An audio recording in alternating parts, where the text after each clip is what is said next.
Shalom, Bapak Ibu, Saudara-saudari yang terkasih dalam Tuhan.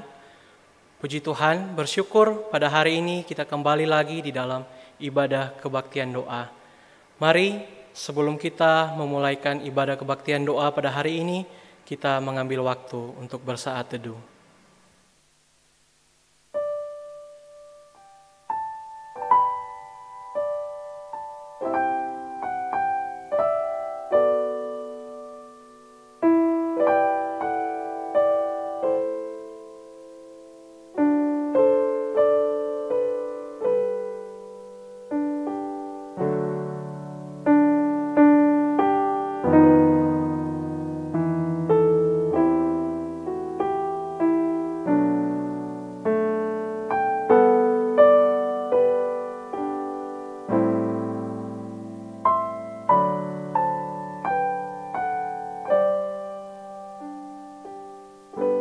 Mazmur 9 ayat yang kedua yang ketiga.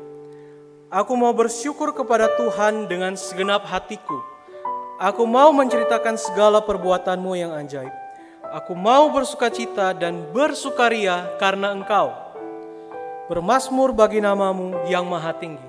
Hari ini mari kita angkat pujian kepada Allah kita, Allah yang tinggi. Kita katakan sungguh besar Engkau Allahku. KPPK nomor 14, sungguh besar Engkau Allahku.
Sekali lagi, bait yang kedua. Ya Tuhanku, apabila ku renungkan pemberian-Mu dalam menebus, ku tertegun bagiku dicurahkan oleh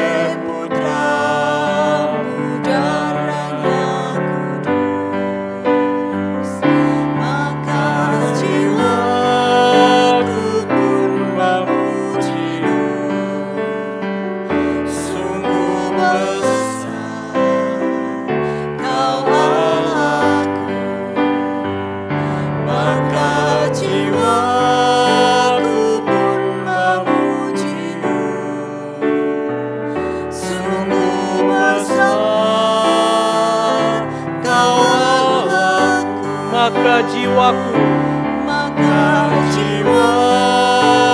pun memuji-Mu. Sungguh besar Kau Allahku, maka jiwaku pun memuji-Mu. Sungguh besar Kau Benar ya Tuhan, jiwa kami memuji Engkau, karena Engkau begitu besar, Engkau begitu berkuasa dalam dunia ini. Terima kasih Tuhan, tak henti-hentinya ucapan syukur kami, pujian kami sampaikan kepadamu ya Tuhan. Hari ini kami boleh bertemu lagi di dalam kebaktian doa, untuk berdoa bersama-sama, untuk bersekutu bersama-sama. Kiranya Tuhan mau menolong setiap kami, agar kami punya hati yang sungguh-sungguh mau mengikuti kebaktian doa ini. Hati yang mau sungguh-sungguh berserah, berdoa kepada Tuhan. Tuhan, mampukanlah setiap kami di tempat kami masing-masing yang beribadah. Kami mau serahkan Tuhan kebaktian doa pada hari ini ke dalam tangan Tuhan yang penuh kasih. Dalam nama Yesus kami berdoa. Amin.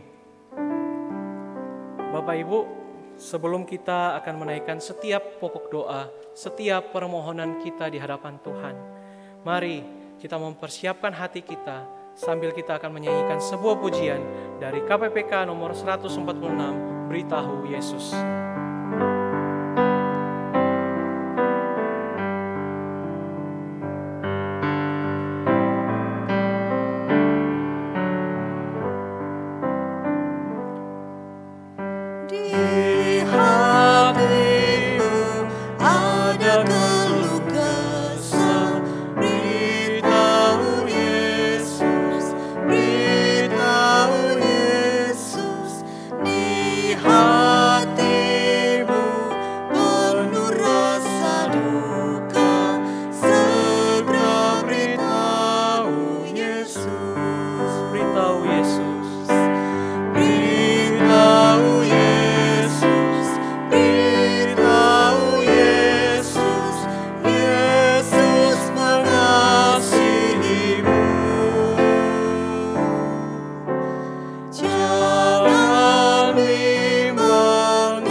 Bapak Ibu, mari yang pertama kita mau berdoa buat bangsa dan negara kita. Kita mau berdoa untuk pemerintah kita. Kiranya Tuhan yang menolong pemerintah kita agar dapat diberikan hikmat dan kebijaksanaan dalam mengatasi pandemi COVID-19. Kita tahu bersama dalam mengatasi pandemi ini banyak hal yang harus diputuskan, yang harus diatur agar pemerintah bisa mengatasi pandemi COVID-19 ini dengan baik. Kiranya Tuhan yang akan menolong pemerintah kita. Berikutnya kita mau berdoa untuk tenaga medis, orang-orang yang tengah berjuang di garda depan, menolong setiap pasien atau orang-orang yang terpapar COVID-19. Tuhan yang akan memberikan mereka kekuatan di tengah-tengah kelelahan mereka. Tuhan yang akan menghibur, memberikan sukacita di tengah-tengah kejenuhan mereka. Kita berdoa untuk tenaga medis agar kiranya mereka bisa terus berjuang untuk mengobati dan mengatasi pandemi COVID-19 ini terhadap pasien-pasien yang terpapar. Berikutnya kita berdoa untuk kita masyarakat Indonesia agar kita bisa terus berhikmat mematuhi setiap protokol kesehatan yang dianjurkan pemerintah seperti mencuci tangan, memakai masker, dan menjaga jarak. Hal ini dapat kita lakukan sebagai upaya kita untuk mencegah pandemi ini semakin meluas. Kiranya Tuhan bisa menolong setiap masyarakat Indonesia agar bisa mematuhi protokol kesehatan. Berikutnya kita berdoa untuk perekonomian bangsa. Tidak bisa dipungkiri ketika pandemi datang, banyak orang-orang yang kesulitan ekonomi. Banyak usaha-usaha yang harus ditutup, banyak orang-orang yang harus di-PHK. Bahkan banyak orang-orang yang harus berjuang hari ini hanya untuk mencari sesuap nasi. Tuhan yang menolong setiap orang-orang yang terdampak masalah ekonomi karena pandemi COVID-19 ini. Tuhan juga menolong pemerintahan kita di dalam mengatur strategi agar ekonomi bangsa kita tidak drop lagi dan bahkan mungkin bisa dinaikkan lagi ekonomi bangsa kita. Terakhir untuk bangsa dan negara kita berdoa setelah disahkannya RUU Cipta Kerja, beberapa minggu lalu kita bisa melihat ada hal-hal yang anarkis yang terjadi, demo yang harusnya berjalan damai tetapi tidak begitu damai terjadi. Tuhan menolong pemerintah di dalam menghadapi respon dari masyarakat dan juga masyarakat diberikan hikmat di dalam menyampaikan aspirasinya dengan baik. Orang-orang di luar sana yang mencoba untuk memprovokasi, kiranya Tuhan menolong, menahan mereka agar hal-hal yang tidak diinginkan dapat tidak terjadi dan situasi tetap aman dan kondusif. Mari Bapak Ibu kita mau berdoa untuk beberapa pokok doa ini bagi bangsa dan negara kita. Mari kita berdoa. Tuhan, kami mau berdoa buat bangsa dan negara kami Tuhan. Khususnya bagi pemerintah kami di dalam menghadapi wabah pandemi COVID-19 ini. Tuhan, kiranya menolong pemerintah kami, biar mereka bisa bijaksana, mereka bisa mempunyai hikmat di dalam mengatur segala sesuatu untuk menghadapi pandemi ini. Tuhan, kami tahu tidak mudah untuk mengambil keputusan, banyak hal yang harus dipertimbangkan Tuhan. Tapi kiranya Tuhan, apapun yang menjadi keputusan dari pemerintah, itu benar-benar adalah keputusan yang terbaik yang bisa dilakukan. Tuhan, menolong untuk setiap orang-orang yang dalam pemerintahan. Kiranya Tuhan, tidak ada kepentingan pribadi yang mereka bawa di dalam mengambil setiap keputusan yang ada. Tuhan, kami juga teringat buat orang-orang tenaga medis yang berjuang di garda terdepan untuk mengatasi COVID-19 ini. Mereka harus rela meluangkan waktu mereka, tenaga mereka terkuras untuk menyembuhkan, untuk mengurus setiap orang-orang yang terpapar, setiap orang-orang yang harus mereka rawat di rumah sakit dalam pandemi COVID-19 ini. Tuhan, Engkau yang tahu betul kondisi mereka pada saat ini. Terus berikan mereka kekuatan agar mereka bisa tetap dengan setia melayani pasien demi pasien yang harus mereka layani ya Tuhan. Tuhan, sebagai masyarakat kami mau berdoa, kiranya Tuhan menolong setiap kami, masyarakat Indonesia. Kiranya setiap kami bisa taat kepada pemerintah di dalam mematuhi protokol kesehatan, memakai masker, mencuci tangan, menjaga jarak. Kelihatannya Tuhan, ini merupakan hal yang sederhana, tetapi tidak dapat dipungkiri, banyak juga orang-orang yang tidak mematuhinya. Kiranya kami sebagai masyarakat Indonesia bisa mengambil peran untuk mencegah wabah ini semakin meluas di mana-mana Tuhan. Tuhan yang menolong untuk masyarakat Indonesia biar bisa patuh di dalam protokol kesehatan ini. Tuhan, selama pandemi COVID-19, kami tahu bukan hanya masalah kesehatan yang menjadi ancaman, tetapi perekonomian juga menurun. Ekonomi bangsa kami menurun Tuhan. Banyak orang-orang yang akhirnya lebih kesulitan lagi untuk bekerja, lebih kesulitan lagi untuk mendapatkan nafkah Tuhan. Mereka harus berjuang mati-matian hanya untuk mencari sesuap nasi. Tuhan, menolong orang-orang di luar sana yang berjuang dengan begitu kerasnya di tengah-tengah pandemi ini untuk bekerja, mencari nafkah. Kiranya Tuhan mencukupkan mereka agar apa yang menjadi kebutuhan kehidupan mereka sehari-hari dapat dicukupi Tuhan. Tuhan, menolong juga untuk pemerintahan yang berusaha sedemikian rupa untuk menjaga perekonomian bangsa kami agar tidak jatuh lebih lagi Tuhan dan boleh naik. Kiranya Tuhan memberikan hikmat juga bagi pemerintah di dalam mengatur perekonomian bangsa kami Tuhan. Berikutnya juga Tuhan, kami teringat dengan disahkannya RUU Cipta Kerja, banyak orang-orang yang mencoba memprovokasi, banyak orang-orang yang mencoba menciptakan situasi yang tidak kondusif di mana-mana. Tuhan yang menolong mereka, menahan mereka untuk melakukan hal-hal yang tidak semestinya dilakukan Tuhan. Berikan mereka hikmat agar mereka tahu betul bagaimana seharusnya mereka bertindak. Tuhan, menolong juga untuk setiap pemerintah yang ada biar bisa merespon dengan baik setiap masukan, setiap apa yang disuarakan oleh masyarakat dengan baik ya Tuhan. Tuhan, terima kasih. Inilah doa kami Tuhan buat bangsa dan negara kami. Bapak Ibu, sebelum kita menaikkan pokok doa berikutnya, mari kembali lagi kita angkat pujian Beritahu Yesus, bait yang kedua.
Pokok doa berikutnya kita akan berdoa buat gereja kita. Mari kita mau berdoa buat gereja kita. Yang pertama untuk ibadah online yang dilaksanakan. Untuk setiap rohaniawan yang mempersiapkan materi, kiranya Tuhan yang akan menolong dan memampukan agar kiranya setiap materi yang dipersiapkan boleh sesuai, boleh menjawab setiap kebutuhan jemaat yang ada. Kita berdoa juga buat setiap pengurus aktivis yang membantu di dalam mempersiapkan ibadah online, kiranya dapat bekerja sama melayani dengan baik sehingga ibadah online bisa terlaksana dengan baik. Kita juga berdoa untuk ibadah Natal dari gereja kita, baik itu Natal umum ataupun Natal sekolah minggu yang akan dilaksanakan secara online juga. Walaupun secara online dan tidak seperti Natal pada tahun-tahun sebelumnya, kiranya kita bersama-sama sebagai jemaat bisa menikmati momen Natal ini dengan indah. Dan kita juga berdoa untuk setiap orang-orang yang berjuang untuk mempersiapkan Natal online ini, baik yang ada di Natal umum dan sekolah minggu. Tuhan berikan kemampuan, Tuhan berikan kekuatan, bahkan Tuhan berikan sukacita bagi mereka, sehingga mereka bisa melayani Tuhan dengan baik di dalam mempersiapkan Natal online ini. Kita juga mau berdoa buat setiap jemaat yang hari ini mungkin mengalami sakit ataupun di dalam masa pemulihan. Kita berdoa untuk Ibu Linda Hermon yang dalam masa observasi mata, kiranya Tuhan yang menolong dan memampukan beliau di dalam menjalani masa observasi mata.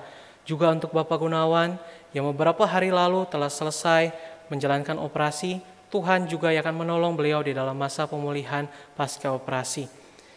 Berikutnya kita juga mau berdoa buat setiap lansia yang ada di jemaat kita. Tuhan menolong, memberikan sukacita di dalam masa tua, mereka bisa benar-benar semakin hari, semakin bergumul di dalam Tuhan, iman mereka semakin lekat kepada Tuhan. Walaupun mungkin banyak keterbatasan yang harus mereka hadapi sekarang, tetapi dengan sukacita dari Tuhan, mereka bisa terus hidup bersukacita. Kemudian berikutnya kita mau berdoa buat pergumulan jemaat. Mungkin hari ini jemaat kita ada yang bergumul di dalam masalah keluarga, ada yang bergumul di dalam mengenai studi, atau ada yang bergumul di dalam masa ekonomi, dan banyak hal yang menjadi pergumulan dari jemaat kita. Kalau kita tahu nama-namanya orang-orang yang mengalami pergumulan itu, boleh kita sebutkan di dalam doa kita. Kita bergumul bersama-sama dengan jemaat Kalam Kudus Yogyakarta ini. Sebagai satu kesatuan kita mau mendoakan mereka agar mereka bisa kuat di dalam Tuhan, agar mereka bisa betul-betul mencari Tuhan di tengah-tengah pergumulan mereka. Untuk iman jemaat juga, kita sungguh rindu setiap kita jemaat Kalam Kudus Yogyakarta bisa mempunyai iman yang teguh, iman yang kuat di dalam Tuhan. Bapak Ibu Saudara-saudara sekalian, mari kita mau berdoa bagi gereja kita dan bagi jemaat. Mari kita berdoa. Tuhan, kami berdoa untuk gereja kami ya Tuhan. Kami berdoa untuk ibadah demi ibadah online yang kami lakukan Tuhan. Terima kasih selama ini Tuhan sudah menolong, menuntun kami sehingga ibadah demi ibadah online yang kami lakukan bisa terlaksana dengan begitu baik Tuhan. Tuhan menolong untuk setiap rohaniawan yang mempersiapkan materi, mempersiapkan firman-Mu, mempersiapkan segala sesuatunya untuk ibadah online ini. Agar benar-benar walaupun melalui online, setiap jemaat bisa diberkati di dalam ibadah ini. Untuk orang-orang yang ambil bagian di dalam ibadah online dan para pengurus yang membantu di dalam mengurus ibadah online ini, Tuhan juga yang akan berikan kekuatan, kemampuan, hikmat, dan sukacita di dalam melayani Tuhan. Kami berdoa Tuhan untuk Natal. Kami tahu Natal tahun ini mungkin tidak sama Tuhan seperti Natal tahun-tahun sebelumnya.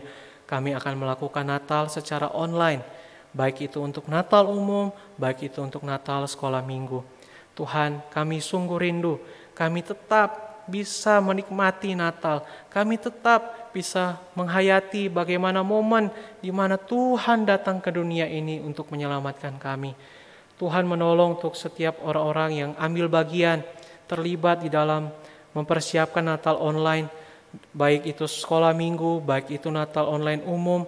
Tuhan menolong di dalam persiapan, kiranya diberikan kerjasama yang baik, bisa mengkoordinasi setiap hal-hal yang perlu dipersiapkan Tuhan, sehingga Natal online ini bisa dijalankan dengan baik, dan kami jemaat Tuhan bisa menikmati Natal dengan baik pula Tuhan.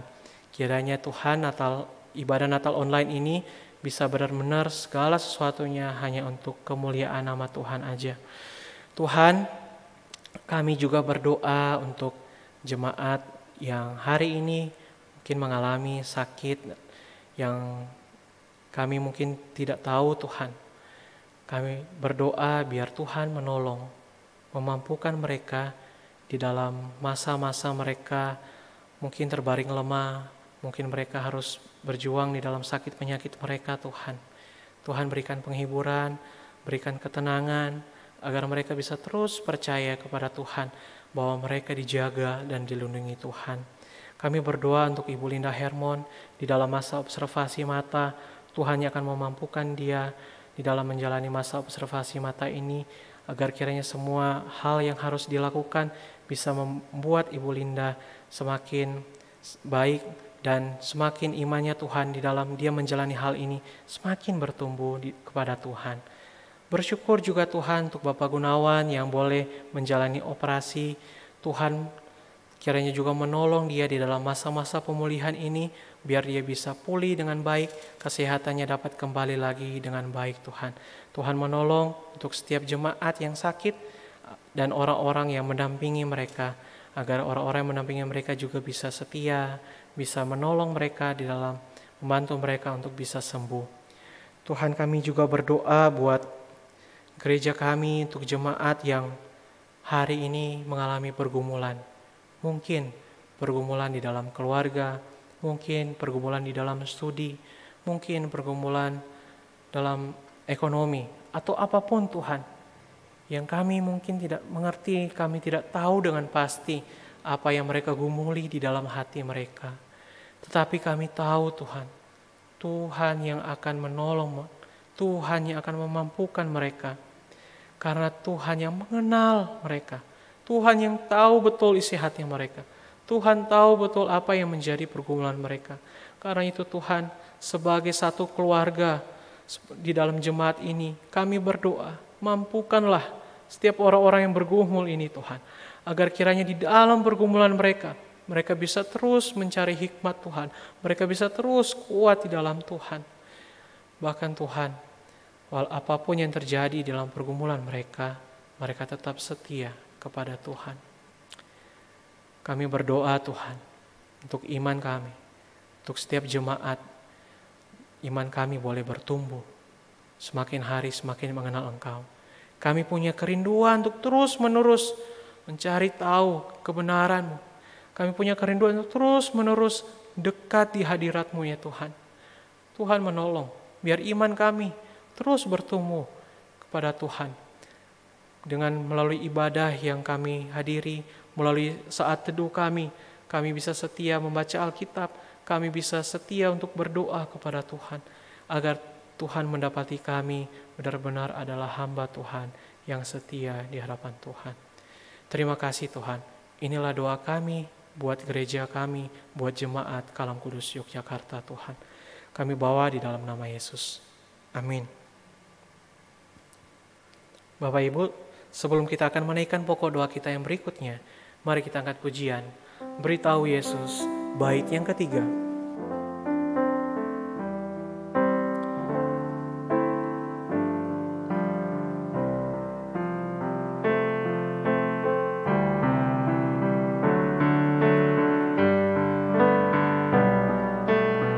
Di hatimu ada ketakutan, beritahu Yesus, beritahu Yesus.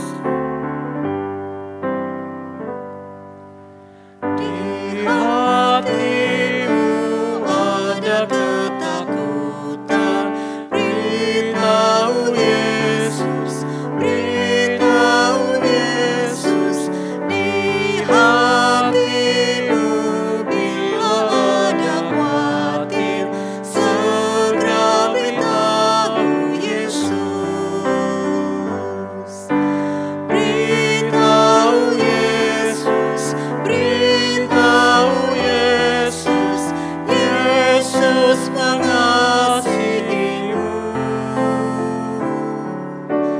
Jangan bimbang dan tak perlu takut, hanya beritahu Yesus. Berikutnya kita mau berdoa buat sekolah kita, Sekolah Kristen Kalam Kudus Yogyakarta. Pada masa-masa ini sekolah kita sedang menerima siswa baru. Tuhan kiranya akan mendatangkan untuk siswa-siswa yang mau untuk studi di sekolah kita.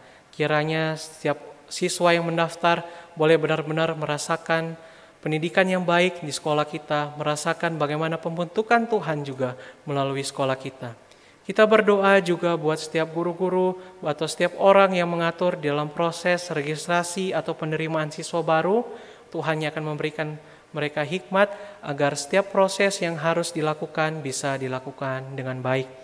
Kita juga berdoa buat anak-anak kita yang sekolah di Sekolah Kristen Kalam Kudus, agar kiranya mereka bisa menikmati setiap pelajaran, setiap ujian, ataupun setiap tugas yang diberikan kepada mereka. Walaupun mereka harus melakukannya secara online, mereka bisa mampu untuk menyerap setiap pelajaran yang diberikan dan mampu untuk mengerjakan setiap tugas yang diberikan oleh guru mereka. Bapak Ibu, mari kita berdoa untuk Sekolah Kristen Kalam Kudus Yogyakarta. Mari kita berdoa. Tuhan, kami bersyukur untuk sekolah kami, Sekolah Kristen Kalam Kudus Yogyakarta. Kami percaya Tuhan, sekolah kami boleh ada sampai hari ini, itu semua karena berkat dan pertolongan Tuhan. Terima kasih untuk setiap guru-guru yang dengan setia mau mengajar di Sekolah Kristen Kalam Kudus Yogyakarta ini Tuhan. Kami berdoa Tuhan, pada masa ini sekolah kami sedang menerima penerimaan siswa baru. Tuhan kiranya yang akan mendatangkan setiap siswa-siswi yang akan bersekolah, yang akan studi di sekolah kami ini Tuhan. Tuhan yang akan menolong mereka nanti ke depannya di dalam menjalani setiap proses registrasi yang harus mereka lakukan, dan kiranya Tuhan ke depannya mereka boleh benar-benar menikmati pembelajaran di sekolah kami ini Tuhan. Tuhan juga menolong setiap guru-guru, setiap orang-orang yang mengambil bagian di dalam proses regis ini, kiranya mereka boleh melakukannya dengan baik, boleh melakukannya dengan penuh hikmat, agar setiap proses yang harus dilakukan boleh berjalan dengan baik. Berdoa Tuhan juga buat anak-anak yang sekolah di Sekolah Kristen Kalam Kudus Yogyakarta ini, Tuhan, walaupun secara online, kami berdoa untuk anak-anak kami, biar mereka bisa menikmati setiap pelajaran demi pelajaran yang disampaikan oleh guru-guru. Mereka bisa menikmati setiap tugas-tugas yang diberikan oleh guru, dan bahkan Tuhan, mereka bisa menikmati juga setiap ujian yang diberikan oleh guru mereka. Para guru-guru yang dengan setia mengajar, yang dengan sabar mengajar dengan metode online ini, Tuhan yang menolong mereka, memampukan dan memberikan kekuatan, agar kiranya mereka boleh terus menikmati proses belajar dan mengajar walaupun secara online. Ini doa kami Tuhan, di dalam nama Yesus kami berdoa. Bapak Ibu, pada kesempatan kali ini saya mau mengajak setiap kita untuk boleh menaikkan setiap pokok doa pribadi kita kepada Tuhan. Kita mau berdoa apa yang menjadi keluh kesah kita, apa yang menjadi ketakutan kita mau beritahu kepada Tuhan kita Yesus Kristus. Mari kita ambil waktu untuk berdoa secara pribadi.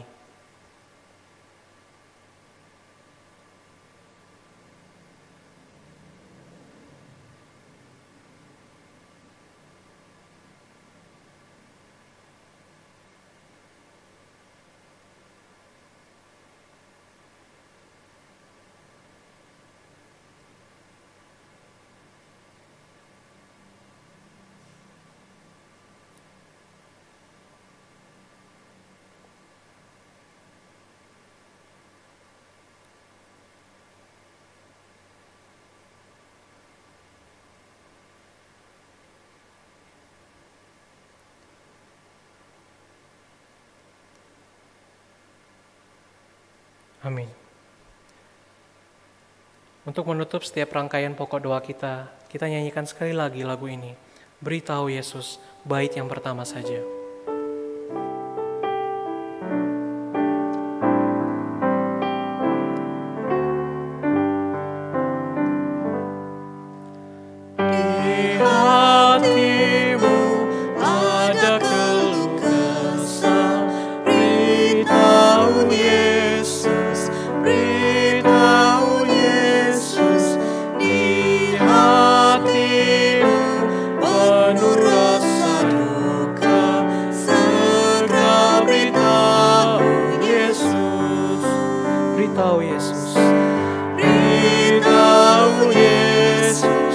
beritahu Yesus, Yesus mengasihimu.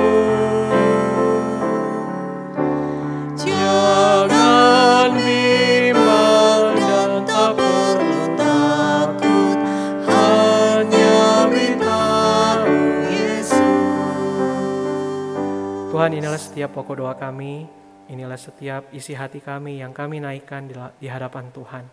Terima kasih Tuhan, Tuhan mendengar dan kami percaya Tuhan yang akan menjawab setiap pokok doa kami menurut kehendak Tuhan. Ini doa kami, dalam nama Yesus kami berdoa. Amin. Bapak Ibu, pada hari ini kita akan kembali lagi bersama-sama merenungkan firman Tuhan. Mari sebelum bersama-sama kita merenungkan firman Tuhan, kita mau mempersiapkan hati kita, pikiran kita, dan kita mau benar-benar meresapi apa yang menjadi perkataan Tuhan. Di dalam mempersiapkannya, mari kita angkat pujian dari KPPK nomor 290. Bukakan mataku Tuhan.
Benar Tuhan, buka mata kami, buka telinga kami, bahkan buka hati kami Tuhan. Biar yang kami nampak adalah Tuhan sendiri. Pada saat ini kami akan kembali lagi belajar firman-Mu, Tuhan yang menolong, biar kami boleh benar-benar duduk diam, tenang, merenungkan firman-Mu Tuhan. Terima kasih Tuhan, dalam nama Yesus kami berdoa. Amin. Shalom Bapak Ibu, Saudara-saudari sekalian yang dikasihi di dalam Tuhan. Apa kabarnya? Harapannya lagi dalam kondisi yang baik-baik saja dan diberkati Tuhan. Hari ini kita akan kembali merenungkan firman Tuhan yang saya berikan tema Kristus Teladanku. Mari kita akan membaca satu bagian di dalam 1 Petrus pasal yang kedua, ayat yang ke-18 hingga ke-25. 1 Petrus pasal yang kedua, ayat 18 hingga ayat yang ke-25. Jika Bapak Ibu sudah menemukannya, saya akan membacakannya untuk kita semua. Penderitaan Kristus sebagai teladan. Hai kamu hamba-hamba, tunduklah dengan penuh ketakutan kepada Tuanmu, bukan saja kepada yang baik dan peramah, tetapi juga kepada yang bengis. Sebab adalah kasih karunia jika seorang karena sadar akan kehendak Allah menanggung penderitaan yang tidak harus ia tanggung. Sebab dapatkah disebut pujian jika kamu menderita pukulan karena kamu berbuat dosa? Tetapi jika kamu berbuat baik dan karena itu kamu harus menderita, maka itu adalah kasih karunia pada Allah. Sebab untuk itulah kamu dipanggil, karena Kristus pun telah menderita untuk kamu dan telah meninggalkan teladan bagimu, supaya kamu mengikuti jejaknya. Ia tidak berbuat dosa dan tipu tidak ada dalam mulutnya. Karena ia dicaci maki, ia tidak membalas dengan mencaci maki. Ketika ia menderita, ia tidak mengancam, tetapi ia menyerahkannya kepada Dia yang menghakimi dengan adil. Ia sendiri telah memikul dosa kita di dalam tubuhnya di kayu salib, supaya kita yang telah mati terhadap dosa, hidup untuk kebenaran. Oleh bilur-bilurnya kamu telah sembuh. Sebab dahulu kamu sesat seperti domba, tetapi sekarang kamu kembali kepada gembala dan pemelihara jiwamu. Bapak, Ibu, saudara-saudari sekalian yang dikasihi dalam Tuhan, yang hal pertama yang kita perlu mengerti dari konteks di mana Petrus menuliskan surat ini kepada jemaat adalah jemaat ini, Bapak Ibu, dikatakan sebagai pendatang. Kita sudah membahasnya minggu lalu. Di dalam 1 Petrus ini, Petrus sering menyebutkan bahwa mereka adalah pendatang. Selain ingin menunjukkan bahwa orang Kristen atau manusia itu sendiri hanyalah pendatang di dunia ini dan hanya sementara ada di dunia ini, Petrus juga ingin menunjukkan bahwa mereka menjadi asing ketika mereka menjadi orang Kristen, menjadi orang yang berbeda ketika mereka telah menjadi orang Kristen. Mengapa berbeda, Bapak Ibu? Jemaat yang dituliskan surat oleh Petrus ini, mereka dahulunya adalah orang-orang yang mayoritas tidak menyembah kepada Tuhan. Mereka dicurigai adalah para penganut paganisme. Mereka adalah orang-orang yang tidak menyembah kepada Allah. Kemudian mereka percaya kepada Allah dan mereka mengalami yang namanya konversi. Dari tidak percaya, akhirnya menjadi percaya kepada Allah. Tetapi sayangnya, ketika mereka menjadi orang Kristen, bukan saja hidup mereka berubah secara status agama, tetapi hidup mereka juga berubah di dalam kehidupan sehari-hari. Yang dulunya mereka baik-baik saja, sekarang mereka harus mengalami yang namanya penderitaan demi penderitaan. Karena itu mengapa kita akan menemukan di perikop Petrus ini, di baik 1 Petrus maupun 2 Petrus, Petrus selalu banyak menekankan mengenai bagaimana bertahan di dalam penderitaan. Karena ketika orang-orang ini menjadi Kristen, tidak bisa dipungkiri bahwa mereka mengalami yang namanya penderitaan. Contoh misalnya di dalam status sosial, mereka dijauhi oleh orang-orang yang non-Kristen. Mereka mendapatkan tekanan, dihina. Bahkan dalam perspektif negara, orang Kristen merupakan ancaman. Orang Kristen harus ditangkap, orang Kristen harus dihukum dan dianiaya, Bapak Ibu. Ini adalah kondisi orang Kristen pada waktu itu. Di perikop yang kita baca, bukan saja mereka punya status sebagai orang Kristen, tetapi mereka adalah hamba-hamba. Petrus mengatakan, "Hai kamu hamba-hamba, tunduklah dengan penuh ketakutan kepada Tuhanmu." Hamba-hamba di sini secara literal memang betul adalah orang-orang yang mengabdi kepada Tuhan. Hamba yang tidak mempunyai hak sama sekali. Hamba yang harus tunduk, harus taat kepada tuannya. Di dalam konteks Indonesia mungkin kita mengenal sebagai orang yang membantu dalam pekerjaan rumah tangga. Tetapi hamba di sini berbeda. Orang yang membantu pekerjaan rumah tangga, Bapak Ibu, masih digaji, masih mendapatkan imbalan. Tetapi hamba sama sekali tidak mempunyai hak. Kalau digaji, diberikan upah, ya syukur. Tetapi kalau tidak, mereka tidak boleh menuntut. Karena mereka tidak punya hak, mereka cuma hamba. Selain mereka menjadi hamba, tidak ada hak sama sekali untuk menuntut. Mereka juga orang Kristen. Yang secara status sosial yang saya jelaskan tadi, mereka mendapatkan tekanan. Karena mungkin memang pada waktu itu banyak hamba-hamba yang harus menderita, yang harus menerima hukuman demi hukuman dari majikannya, dari tuannya. Karena mereka orang Kristen. Padahal mungkin Bapak Ibu, mereka nggak berbuat salah, tidak ada kesalahan. Tetapi Karena mereka adalah orang Kristen, mereka ditindas oleh tuannya. Kalau kita melihat hal ini Bapak Ibu, dan kita mencoba untuk memikirkan perasaan mereka, kondisi mereka pada waktu itu. Saya pribadi, saya jujur sangat sedih. Karena rasanya ditindas, rasanya diperlakukan seperti itu sangat tidak enak Bapak Ibu. Mereka pasti bergumul, mereka pasti hidup dengan ketakutan. Minggu lalu kita tahu bersama bahwa orang Kristen di dalam pemerintahan Nero itu dijadikan obor, penerang jalan. Itu adalah salah satu contoh hukuman atau penganiayaan yang dilakukan terhadap orang Kristen.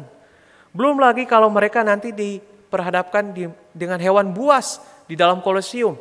Dan banyak hukuman-hukuman lain yang menanti mereka ketika mereka menjadi orang Kristen.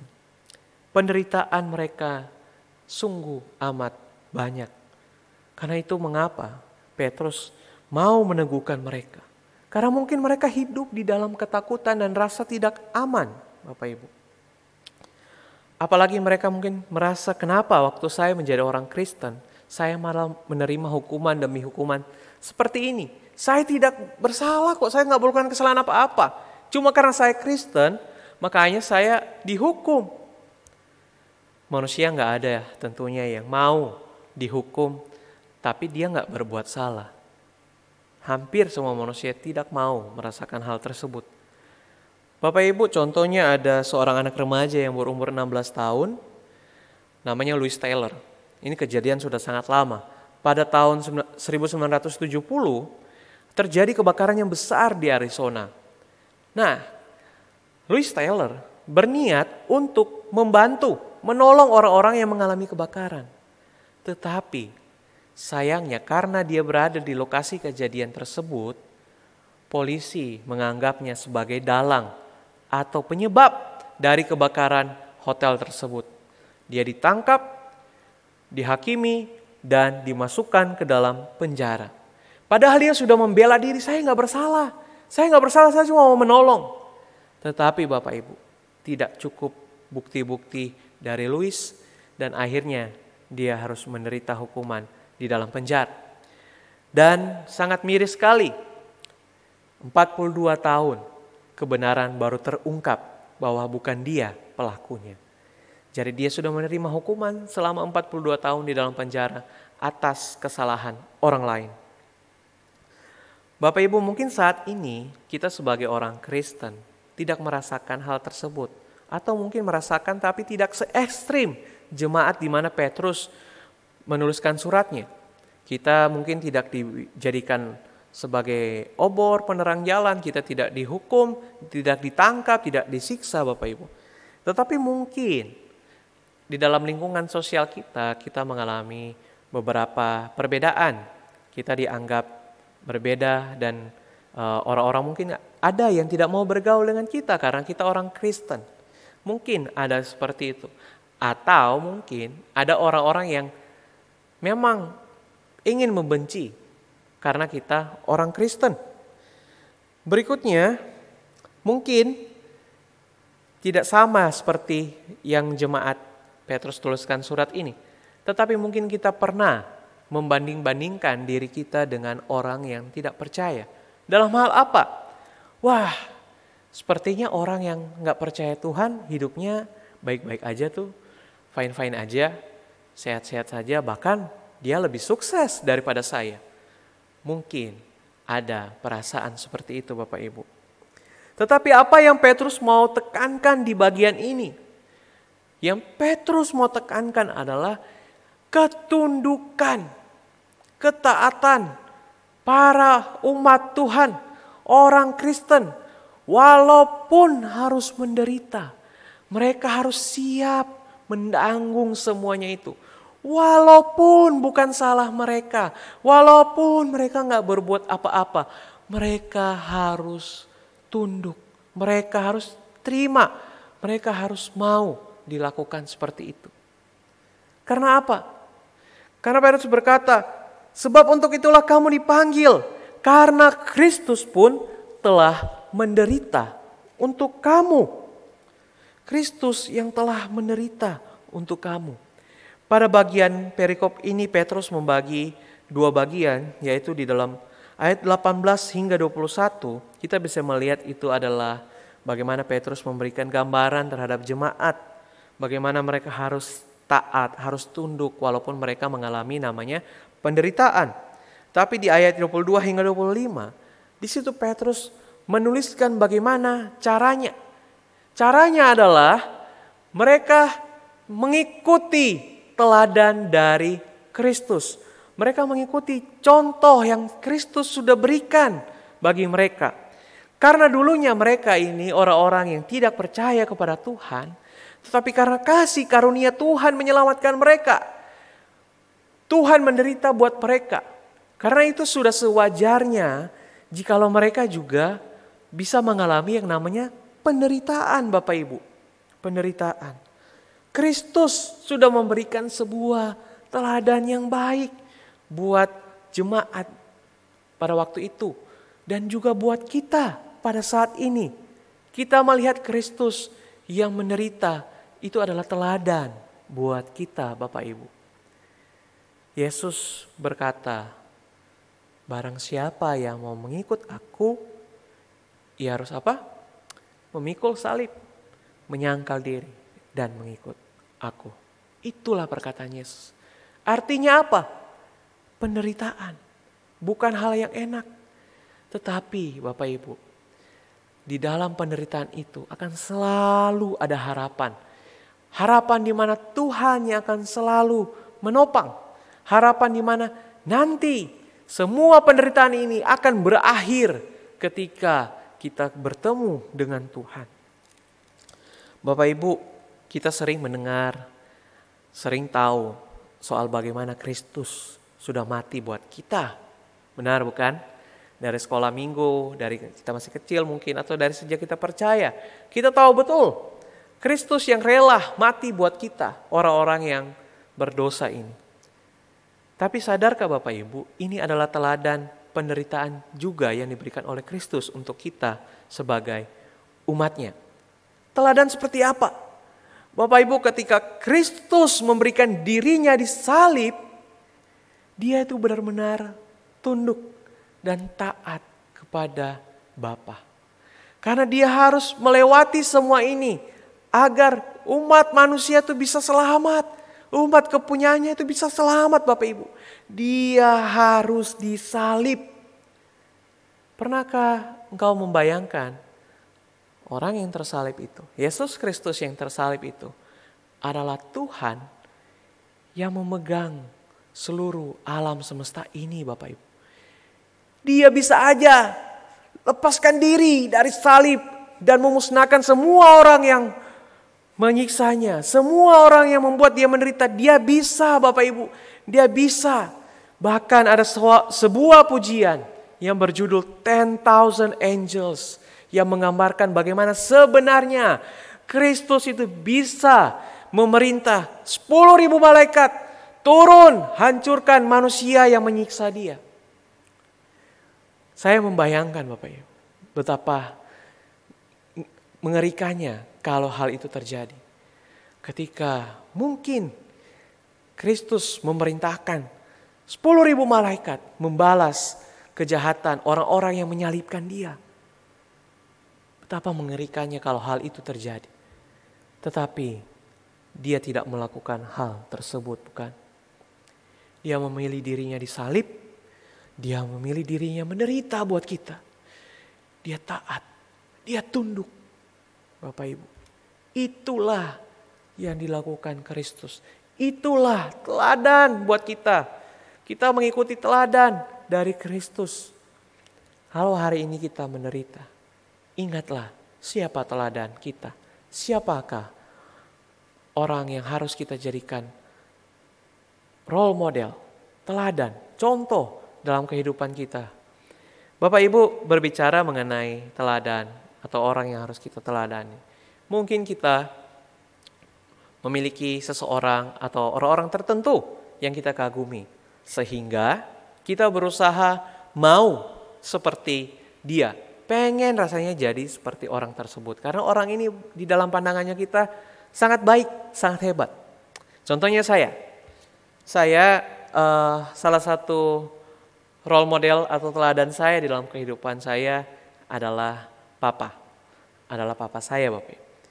Di dalam segala keterbatasan dia sebagai seorang manusia, saya sangat mengagumi dia. Di satu sisi, papa adalah orang yang sangat kuat. Kenapa saya bilang sangat kuat? Waktu saya kecil, dia tidak pernah menunjukkan ekspresi sedih. Dia selalu tunjukkan betapa bahagianya dia menjadi seorang ayah. Betapa bahagianya dia merawat saya, merawat keluarga. Waktu kecil saya nggak tahu pergumulan dia soal pekerjaan dan lain-lain. Tapi ketika saya beranjak dewasa, ketika saya tahu realita kehidupan, saya melihat seorang papa yang benar-benar berjuang. Dia tidak pernah mengeluh. Tidak pernah, Bapak Ibu. Tidak pernah mengeluh sama sekali. Mau kerjaannya baik, mau kerjaannya buruk, mau dia ditipu orang, mau dia mengalami hal-hal yang tidak mengenakan dalam hidupnya. Dia tidak pernah cerita. Dia hanya selalu bisa bilang, tenang, kita bisa melewati ini. Seperti itu. Ketika saya melihat hal tersebut, saya rasanya, saya pengen deh jadi sosok lelaki yang kuat, yang strong seperti papa saya, yang tidak pernah mengeluh, yang selalu berusaha mencari jalan keluar. Bapak Ibu, kenapa saya pengen menjadi seperti dia? Karena saya kagum bukan dengan dia. Saya kagum dengan apa yang dia lakukan selama ini di dalam keluarga. Saya benar-benar terkagum, makanya saya pengen menjadi seperti dia. Sekarang pertanyaannya buat kita semua. Apakah pengorbanan Kristus di kayu salib cukup membuat engkau terkagum? Apakah penderitaan yang sudah dia lakukan untuk kamu cukup untuk mendorong kamu menjadikan dia teladan? Bapak Ibu, saya yakin benar. Jikalau kita benar-benar terkagum-kagum dengan Kristus, kita akan mengikuti teladannya. Kita pengen seperti Kristus. Kita pengen berusaha, walaupun harus menderita. Kita pengen ikuti teladan Kristus. Bukankah kisah-kisah di Alkitab banyak menunjukkan orang-orang yang rela menderita, tapi mereka tetap mengikuti teladan Kristus. Petrus salah satunya. Dia rela mati walaupun disalib terbalik. Dia rela, Bapak Ibu, dia rela menderita. Paulus dalam pelayanannya tidak gampang mengalami penderitaan juga, Bapak Ibu. Tapi dia rela, bukan? Hari ini banyak orang-orang Kristen yang ditindas, dilarang beribadah, ataupun diancam kehidup nyawanya, berurusan dengan hidup dan mati karena mereka menjadi Kristen. Tapi bukankah mereka juga taat, tunduk, dan tetap mengikuti teladannya Kristus? Kenapa? Karena mereka terkagum-kagum dengan Kristus. Hari ini mari kita lihat, kita jadikan Kristus sebagai teladan kita. Dan biarlah hati kita selalu terkagum-kagum dengan Kristus. Sehingga kita ketika melewati kehidupan kita, kita akan selalu siap dan kuat karena kita tahu siapa Tuhan kita. Mari kita berdoa. Tuhan, terima kasih untuk firman-Mu ini, Tuhan. Kiranya setiap kami boleh benar-benar melakukannya, Tuhan. Tolong kami, manusia yang terbatas, manusia yang penuh dengan kelemahan, biar kami boleh kuat di dalam Tuhan, menjalani setiap kehidupan kami. Mungkin ada penderitaan, mungkin ada pergumulan yang harus kami hadapi. Tetapi Tuhan, kami mau ikut teladan-Mu. Sebagaimana Engkau sudah berkorban, sudah menderita hanya untuk kami. Kami pun mau menderita demi Engkau. Ini doa kami, Tuhan. Dalam nama Yesus kami berdoa. Amin. Ibadah kebaktian doa hari ini telah selesai. Bapak, Ibu, saudara-saudara sekalian boleh mengambil waktu untuk bersaat teduh. Terima kasih, Tuhan Yesus memberkati.